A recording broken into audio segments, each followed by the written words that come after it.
The congregation does not possess authority to redesign the office, to lower Christ's qualification, or place someone into office merely because he is available. Yet a man also does not appoint himself by claiming that God called him. As sabi ni Renihan, first the Savior chooses officers and the church receives them. Malinaw pa lang dito sa paragraph 8 that it lays the foundation, and that foundation is that Christ appoints these men first. So the office exists because he established it.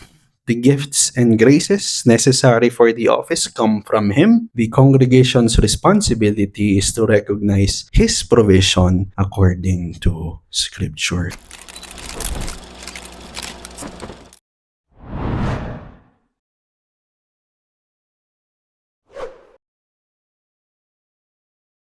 Tayo po'y manalangin. To the Most High God, we praise You for Your means of grace You have provided for the church. Sa ngayon po ay dadako kami sa aming Sunday School, and we do pray sa inyong pangunguna na indeed sa paraan na ito, sa fellowship ng mga mananampalataya, sa communion ng mga saints ninyo, ay sa paraan na ito ma-edify namin ang isa't isa sa pag-aaral ng confessions ng inyong scripture, where all of us will benefit. And may You alone be glorified, O Lord. Sa pangalan ni Jesus, Amen. So our Sunday school this morning is entitled Christ's Appointed Officers. I believe I was able to send it sa ating GC. Christ appointed officers, and hopefully ay maidala natin sa tatlong Sundays po, Now, we also agreed several months ago sa ating meeting na ito nga ay ating i-review. And this is in light where a case that we have experienced, our pastor died. And since then, our congregation has continued without a pastor or elder. And although the past few months has partly been a season of grief, hindi naman lahat ng mga buwang dumaan, but most likely a time of adjustment and added responsibility for the whole church. Yet we have seen that Christ has not ceased to be the head of His congregation.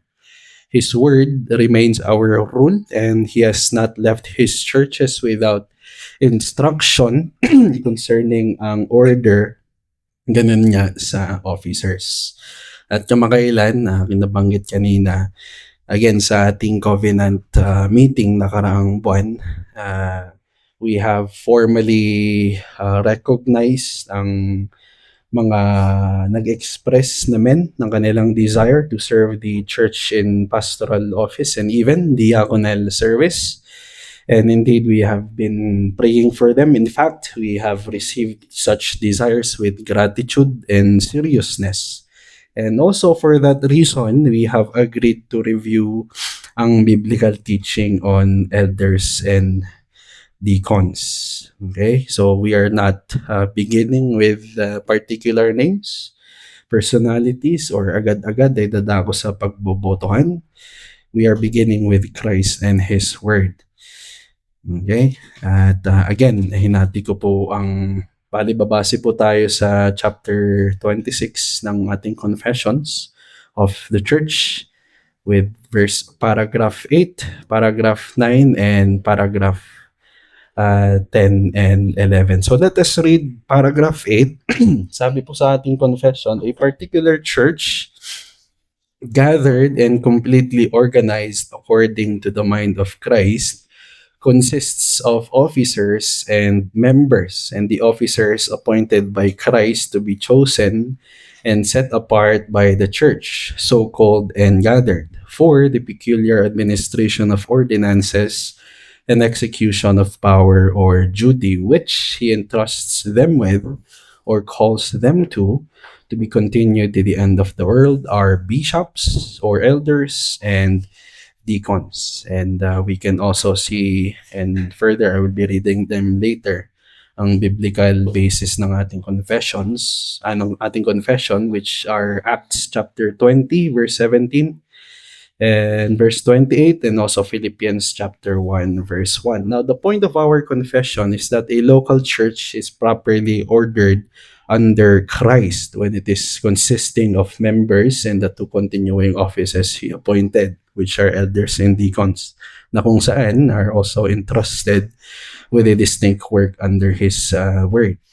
Okay, so sa umaga pong ito, ay nais nating makita that with this point of the confession, we see that Christ manifests his present care and government over each local church by appointing elders and deacons to serve under his authority for the church's order, edification, and faithfulness. At nandyan to sa ating kopya na ito ay susundan natin sa apat na movements.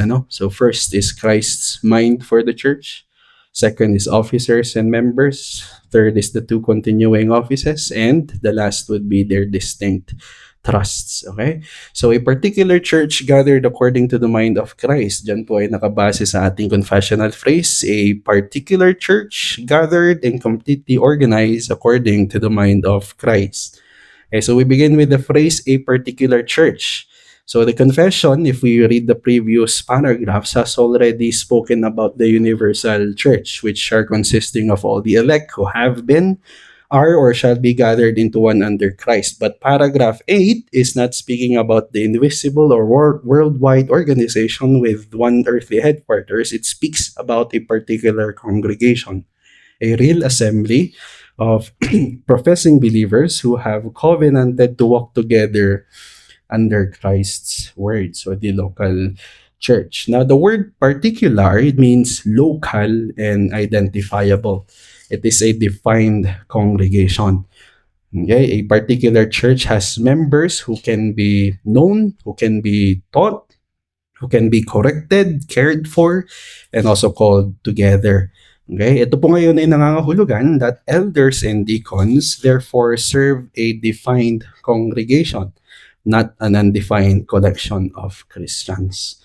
Okay, so we see this local setting in the confession's first proof of text, which ang ating nabanggit kanina, Acts chapter 20, verse 17, where Paul says, called the elders of the church to come to him.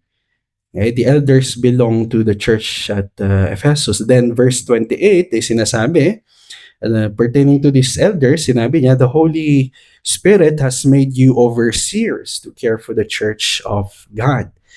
Okay, so verse 17, then verse 28 pertaining to the same people.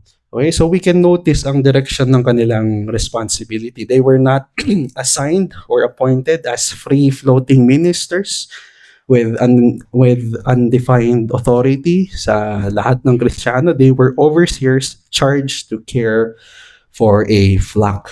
Okay? And their office had a defined or specific relation.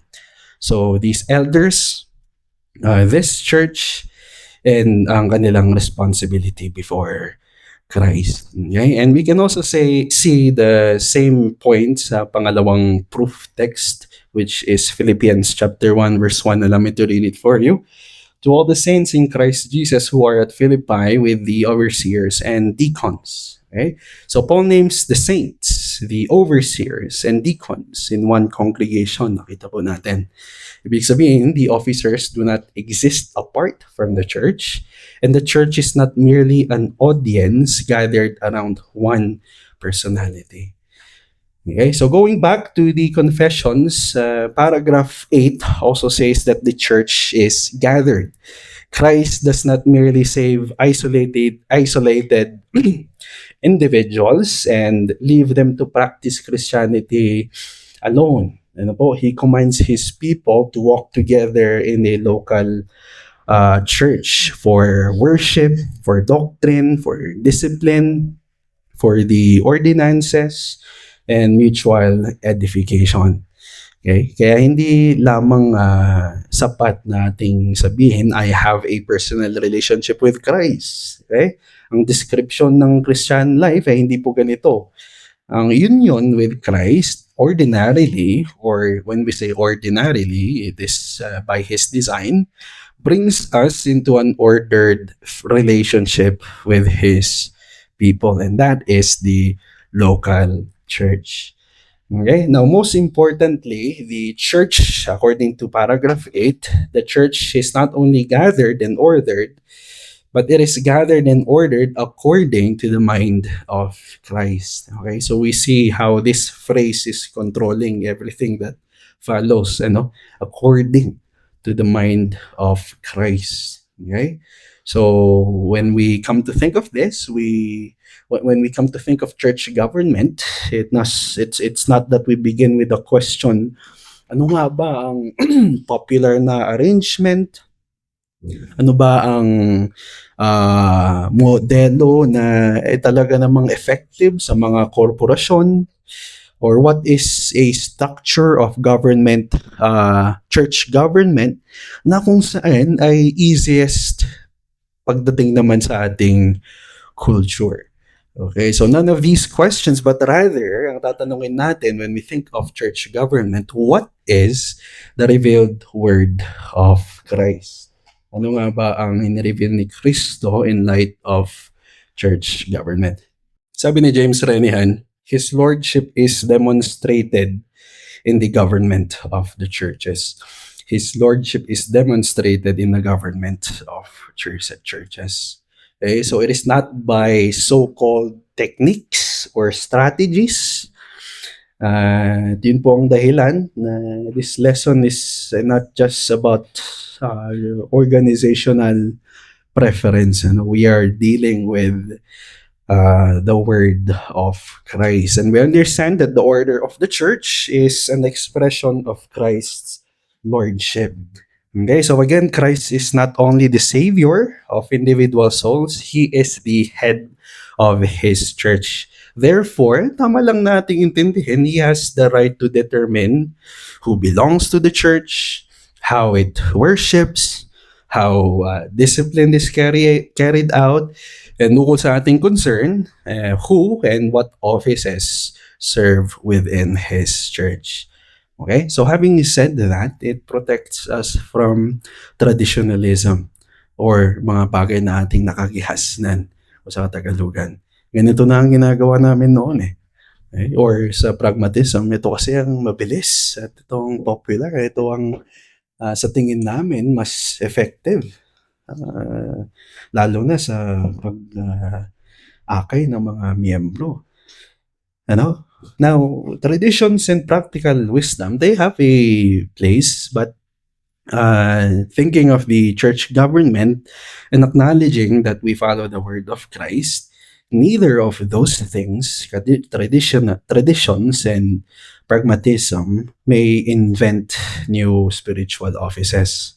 They cannot invent new spiritual offices or even erase what is already existing as those that the truth, as of the truth that Christ has appointed those offices. Okay, so ang application po neto sa atin, before asking whether ang isang arrangement na ating pagde-decidean is convenient, we must ask first whether it is biblical. Okay, nararapat lang nating tanungin kung ang isang desisyon na hakbangan ng isang iglesia, lalo na ang ating iglesia, ay biblical or may dala sa prinsipyo ng salita ng Panginoon. Okay, so a faithful church ay naiintindihan natin ngayon, it does not belong to the oldest family na parte ng church na ito. It does not belong to the one with the strongest personality. It does not belong to those who we think are the wealthiest contributors. It does not belong definitely to deacons, pastors, or even association. It belongs to Christ. Okay? Therefore, ang kanilang members, ang members ng isang iglesia, ang isang officer or ang officers ng isang iglesia must also be willing to be corrected by His Word. Okay, so yun ang foundation po natin bago natin tignan or as we at the same time look at the decision of the church to call those or call people, person from our covenant membership into these offices. Ano po? So having established that the local church must be gathered according to Christ's mind, the confession also explains what belongs to its complete membership. Ano po? Sabi po dyan, completely organized church consists of officers and members. Sa kikita po natin sa confessional phrase after ng first sentence, organized according to the mind of Christ, consists of officers and members. Okay, so the phrase completely organized ay napaka halaga po, lalo na sa ating sitwasyon na kung saan simula nung namatay ang ating pastor, still we have continued as a real congregation of Christ, completely organized. Yun nga lang without the pastoral office. Okay, and so the wording ng confession, if we were to understand this, it actually helps us describe ang ating condition carefully. Ano? Ibig sabihin, the absence of an officer does not automatically erase a true church, but neither should that absence be treated as the complete or settled order Christ has appointed. Okay, nakikita niyo po diyan ay ang sinasabi ni Renihan, nakalagay po sa ating notes, elders and deacons are not of the essay or essence of a church, rather they are of its bene esse. It means its well-being. Okay, so esse refers to the church's essential existence. Bene esse again refers to its proper well-being or healthy order. Okay, so in simpler words, elders and deacons do not create the church. The church is created by Christ through the gospel as believers are gathered to Him and to, again, one another. Okay? Yet, Christ has appointed officers for the church's good, the church's order, the church's protection, and even its growth. Okay, so a church without elders, we can say it may still remain a true church, but it is lacking part of what is settled, what is the arrangement that Christ Himself has provided. Okay, therefore, our congregation did not cease to be Christ's church. Yet, we should honestly recognize what is presently lacking sa ating iglesia. Continue in prayer and pursue the fuller order that Christ Himself revealed in Scripture. Okay? So the confession says that a completely organized church consists of officers and members. Basa po natin kanina. This means there is no third permanent class of Christians inside the congregation. There are members, and from among those members, Christ gives qualified men to serve in office. So officers do not become a higher spiritual caste. They remain brothers and members of the body, but they carry additional responsibilities entrusted by Christ. Okay, so kung maalala po ninyo, naituro po sa atin noon that a pastor na kung saan isang i-call ng iglesia ay mainam lang na magmumula ito sa kanilang hanay. Okay? We have, in fact, walked with this. Okay?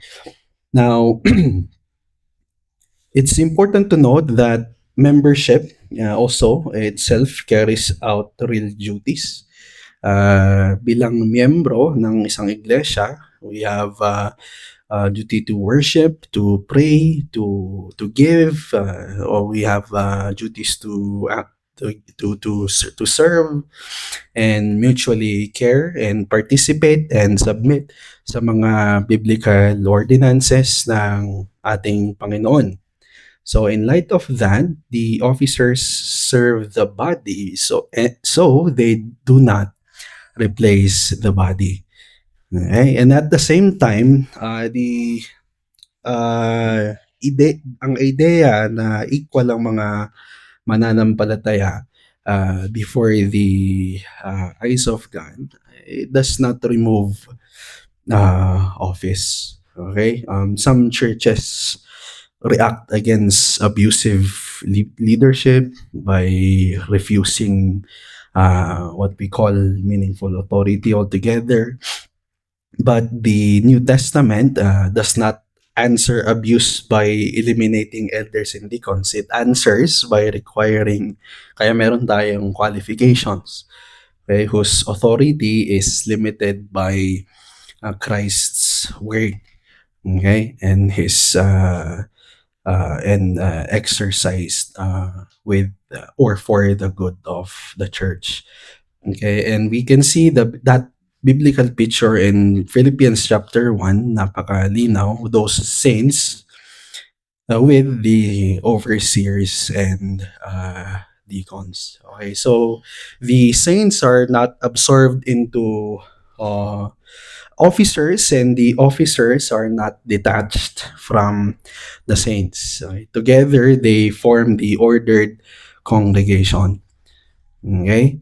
Thus, a church without officers is not necessarily false, but it should not celebrate their absence. Ano po?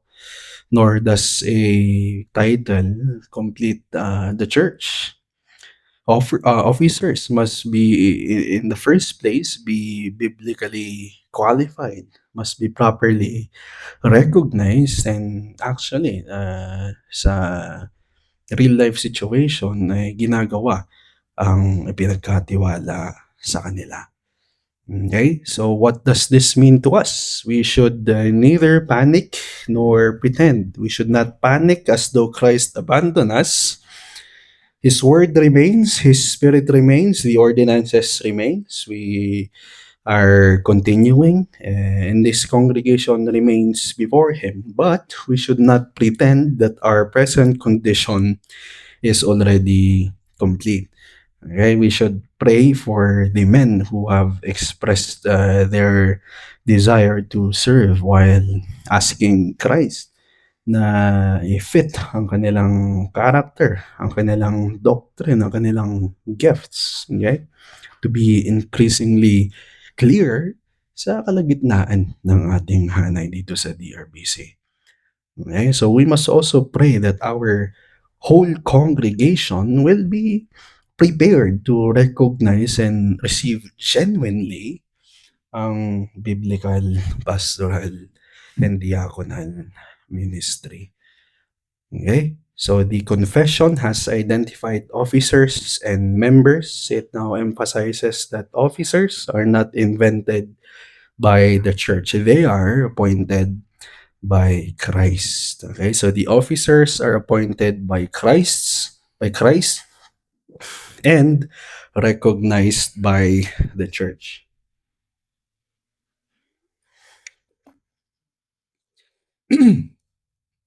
Yan po ay nakabase, o yung ang confessional phrase po niyan is the line, the officers appointed by Christ is to be chosen and set apart by the church.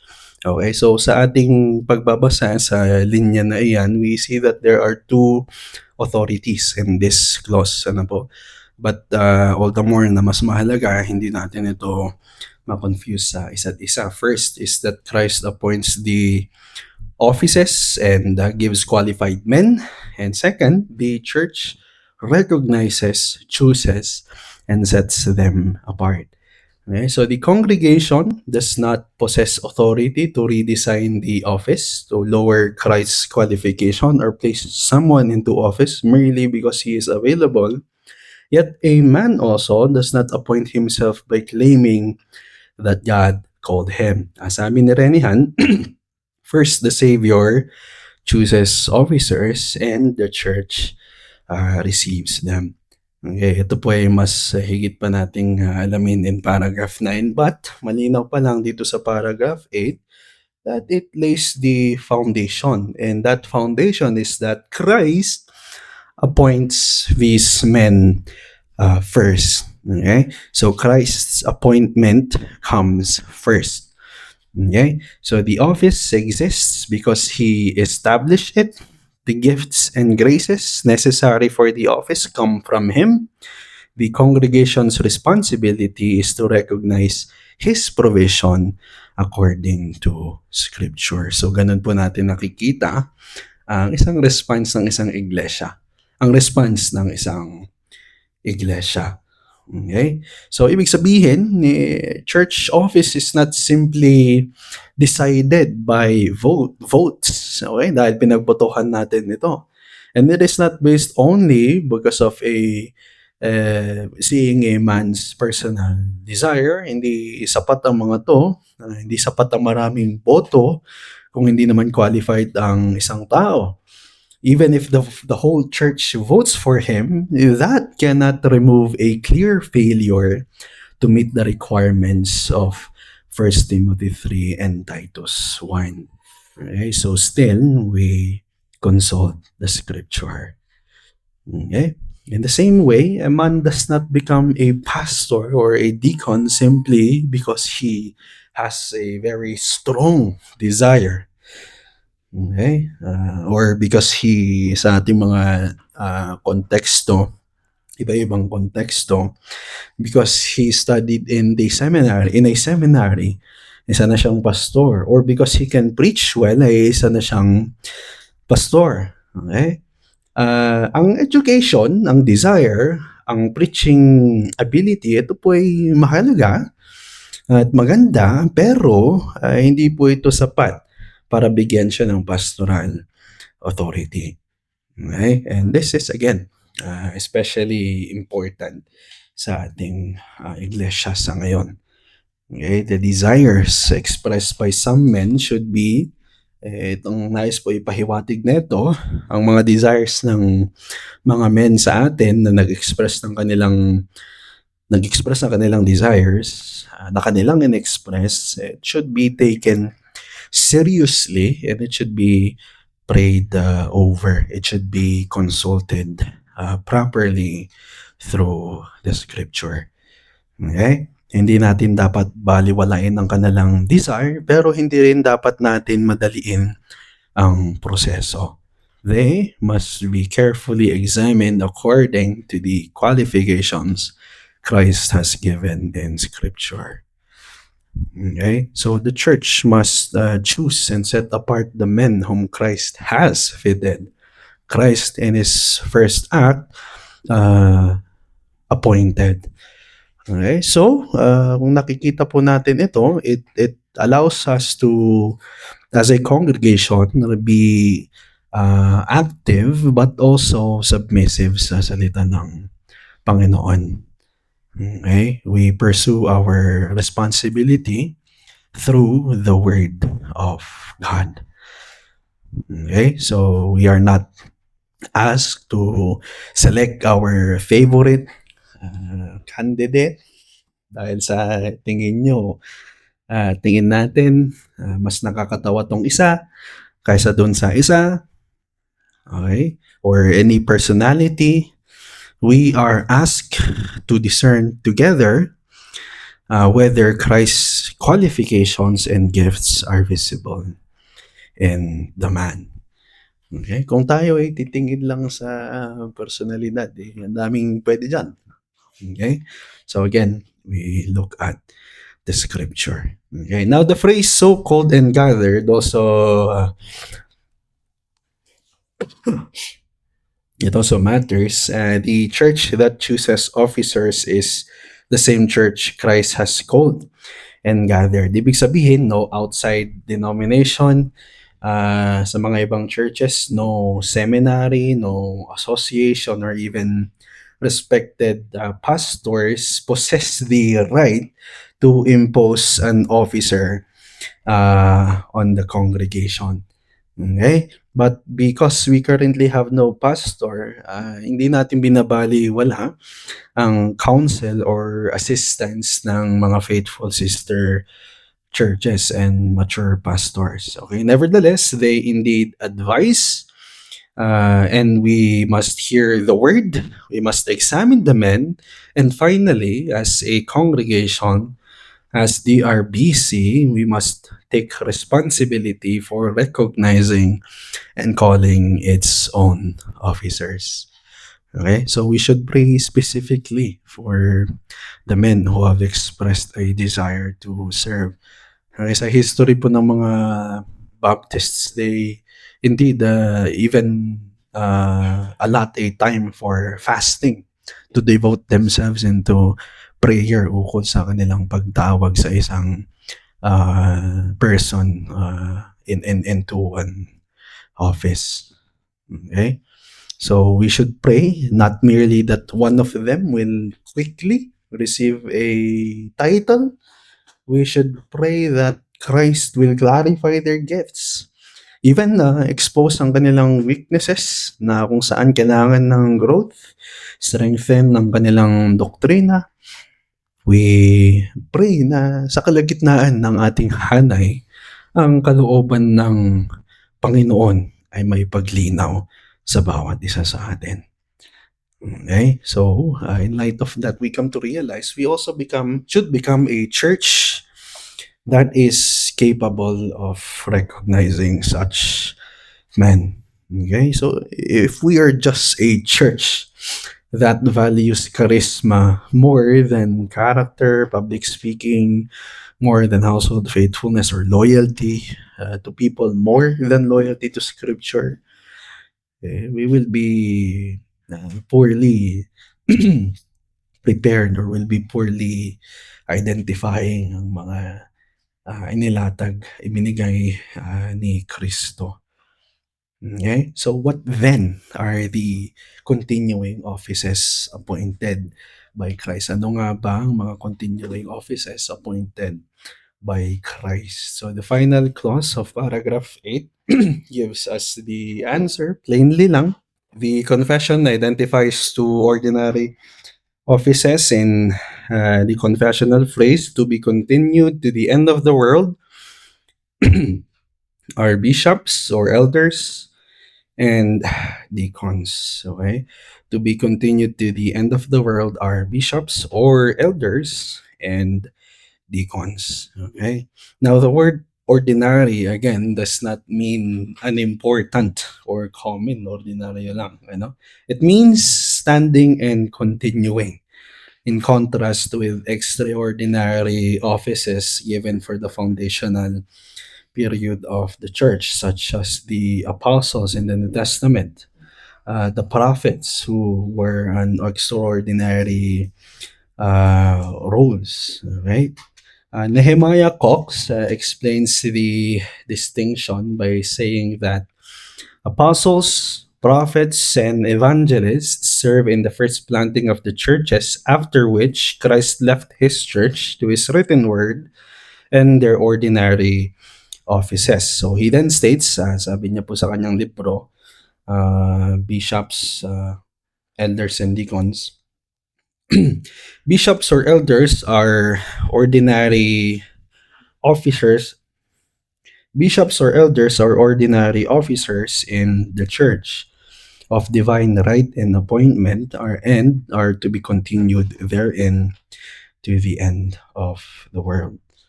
Okay? So the phrase "to the end of the world" po dyan, it means these offices are not temporary. Okay? Hanggang sa muling pagbabalik ni Kristo, nare-recognize natin ng isang iglesia ay kailangan ng shepherding, kailangan ng oversight, kailangan ng doctrinal instruction, and even practical mercy as of the deacon. Okay? So there are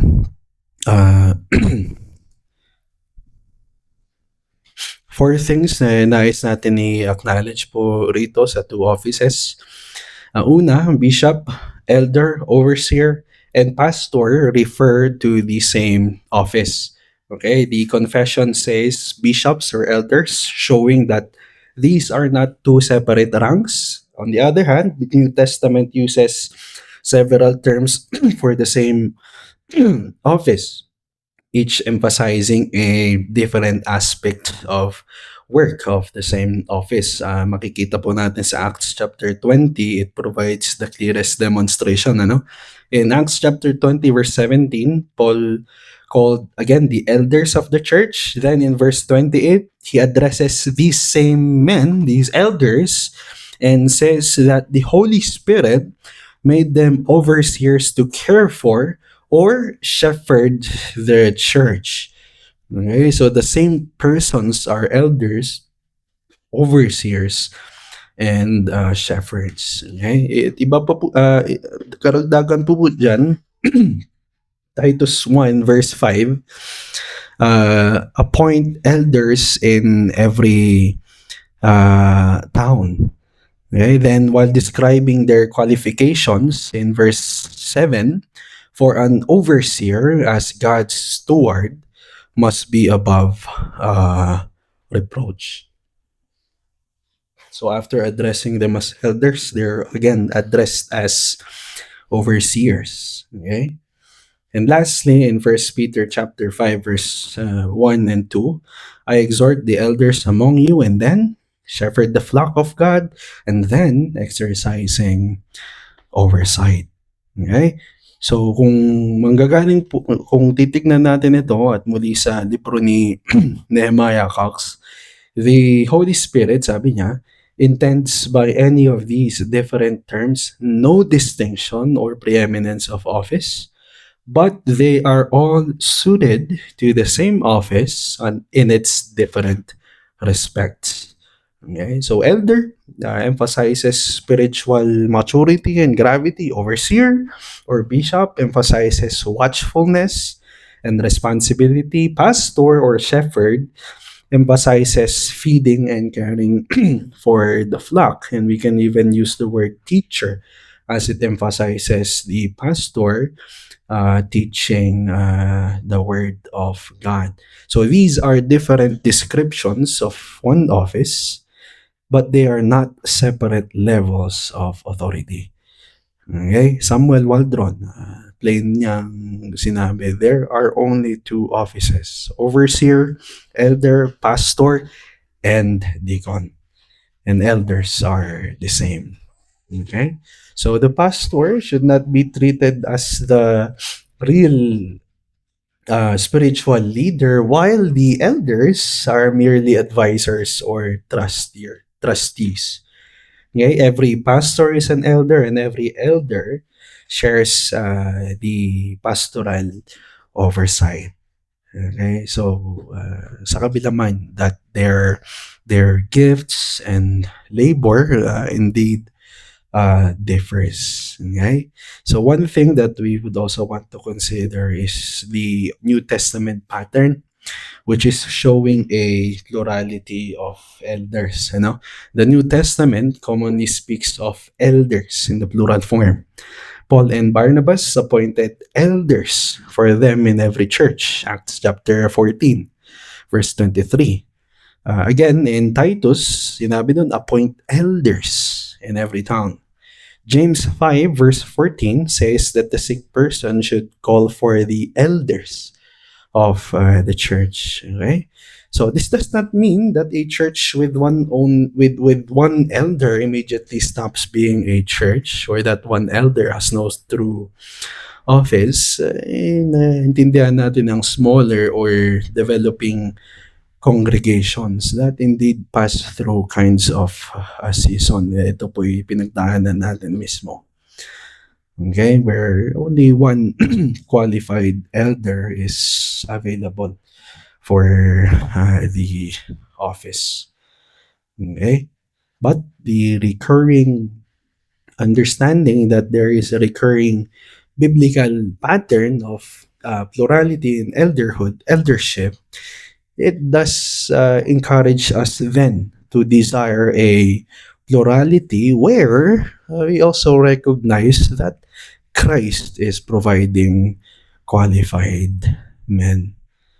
Okay? So, plurality shares the shepherding burden, uses different gifts, provides accountability, and helps prevent personality-centered leadership. Yet, ang qualifications nating basehan, it must not be lowered just for us to reach a plurality of elder. Okay? Now, the third thing that we want to consider is deacons also hold a distinct and continuing office. Okay? So the second office is the deacon, Philippians chapter 1. Philippians chapter 1, verse 1, isinantabi ang salitang deacons beside overseers. 1 Timothy chapter 3, he gives them their own qualifications after speaking about the qualifications of elders. Okay, so malinaw, deacons are not junior pastors, and the office is not merely a waiting room for men who may later become elders. Okay, so yun po ay mas lalong mahalaga sa atin considering our situation. Okay, so paragraph 8, we come to realize now that it does not provide the full description of their work, but it says that officers have a peculiar administration and an execution of power or duty that is entrusted to them by Christ. Okay? Now, the word peculiar here, it means particular or specially assigned. Okay? The two offices, therefore, have related but distinct trusts. Okay? Sabi ni Nehemiah, again, allow me to quote from his book, as to the work of a deacon, the care of the poor is their special charge. Okay? The deacon's office is especially concerned with ordered practical mercy, faithful stewardship ng church's resources for those in need. Or kung ating tawagin, benevolence. Ika nga. Okay, so this service, it protects the vulnerable, those in needy sa church. It supports and because of that, it supports the unity of the church, and it allows the ministry of the word and prayer to remain central for the pastor. Okay, so we can say that this is a spiritual service, but it is not a pastoral oversight. Okay? Katulad na lamang sa ating case, a deacon is teaching or preaching, but it does not mean that those things that he does, it turns him to to the office of eldership. No. Okay? Or katulad, likewise sa isang pastor na maaari i-practice naman ang practical help sa mananampalataya, it does not define that his charge is this, rather still the spiritual care for the souls. Okay? So here we come to realize that indeed there are two offices, deacons and elders, and the last thing we want to consider is that their authority and duties remain under Christ. At sa confessions, nagagaling po yan, which He entrusts them with or calls them to. For the peculiar administration of ordinances and execution of power or duty, which He entrusts them with or calls them to. Okay? So, officers do not receive ultimate the ultimate authority or even unlimited authority. They possess only the authority Christ entrusts to their office. And nalinaw yan na nakikita natin mula sa salita ng Panginoon. Okay, so dapat lang that officers or elders and deacons, they will not rule according to their preference lang. And deacons may not control everything as if it is their own. In fact, he is to rule therein, not in a despotic or lordly way, but by the testament of Christ. Uh, I won't say you would guess who said that. Still, it's Nehemiah Cox. Okay. So, pastoral oversight, we come to realize it's real. Yet, it's katulad ng ating huling mga pag-aaral, it's still ministerial. Okay? We have the idea. It's something that comes from a servant authority, servant of Christ, who is practicing Christ's word, imposing Christ's word. Okay? So, in other words, the elder teaches Christ's word and then applies Christ's discipline. He administers Christ's ordinances. Okay? He does not create new laws na base lang sa kanyang preference, base lang sa kanyang kagustuhan, and saying as if this is scripture. Okay? Hindi po. Okay? On the other hand, the diaconal authority is likewise limited to the trust Christ and the church assigned. Okay, so deacons should practice wisdom in practical care, but they do not become the ruling body of the church. Okay, their responsibility is honorable and necessary. Yes, we can say that. But it must not be extended into pastoral government, lalong-lalo na, simply because the congregation has no elder. Okay? Ito po ay malinaw na humbling distinction para po sa ating lahat. Okay? So, we come to realize that extraordinary circumstances may increase the burdens of members and deacons, but they do not erase Christ's distinction. Okay? Deacons may arrange meetings, practical care, gifted brothers can preach, can teach, but no one should quietly assume eldership, lalong-lalo na kapag wala namang qualification or congregational recognition. Or, unahin natin, Christ's recognition, Christ's appointment, and church congregational recognition. Okay. So this helps us answer the question why this is important for our case. So we have seen, as we have studied paragraph 8, it gives us both comfort and correction in our present condition. Although our pastor has died, Christ remained and still remains as the head of the church. Okay? And he is the foundation of the church. Okay? The congregation ultimately belongs to Christ. Okay? He continues to govern us through His complete word. Okay? Preserve His ordinances na ipinagpapatuloy natin sa ating iglesia. Give gifts to His people and provide help through faithful sister churches. Okay? At the same time, we should not treat a pastorless condition as the permanent pattern for the church. A completely organized congregation, katulad ng sinabi sa ating confession, it consists of members and officers. 2 offices which Christ appointed, na kung saan elders and deacons. Okay. Again, elders, overseer, bishop, pastor, teacher, shepherd, they are of one office, and the other is deacon. Okay?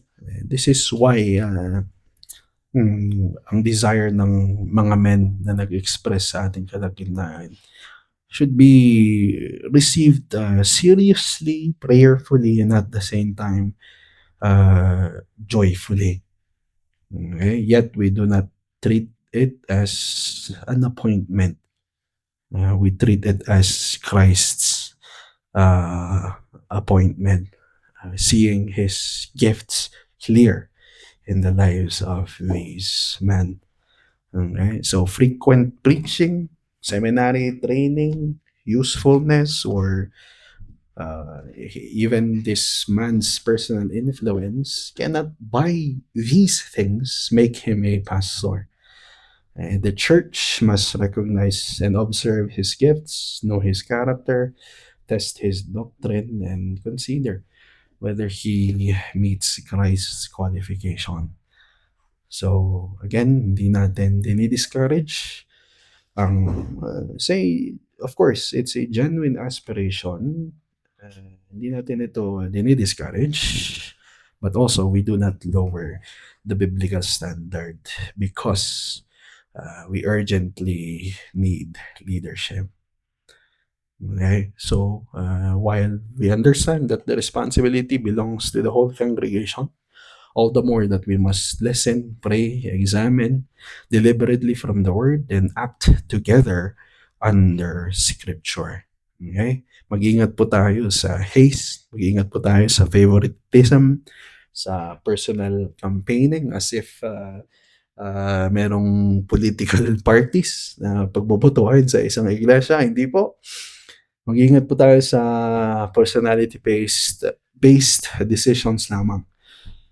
Okay, so in light of this, it teaches us to be also prepared in receiving the ministry na we are asked, the offices that we are asking Christ to provide. Okay, at the same time, ganun din for those men to receive the ministry that the whole church is praying for. Okay, for shepherds, must teach, must correct, must guide, and deacons also for the practical mercies. Okay? Therefore, the purpose ng ating pag-aaral ngayon is not merely to fill vacancy ng pastor's office, but to understand and obey Christ's order for his church by his word. Okay? May Christ raise and qualify the men that he intends to give to protect us sa partiality and carelessness in deciding. May Christ grant our congregation unity and wisdom, of course, through his word, in recognizing ang kanyang provision para sa ating iglesia. So may every member, even officer, found serving faithfully under the lordship of Christ for the edification of His church. So dito po magtatapos ang ating Sunday School. I hope and pray na naging beneficial po ito sa atin. Lalong-lalo na sa ating paghakbang bilang isang iglesia na we already have men under what we call common suffrage. Tayo po yung manalangin. Dakilang Diyos, salamat po sa inyong pangunguna sa bawat isa sa amin to have understood and recognize ang inyong disenyo para sa isang iglesia. Gayon pa man sa kakulangan po ng kakulangan namin, you have been faithful to have provided this means na magpatuloy ang inyong mga ordinansa sa inyong iglesia dito sa DRBC. Gayon pa man, having learned and understood ang inyong disenyo, ay patuloy naming ipinapanalangin ang hakbang ng iglesia sa pagsunod po rito, Panginoon. At gano'n yan na kayo lang ang siyang manakila. Ito po ang aming pinapanalangin sa pangalan lamang namin, Panginoong Jesus. Amen.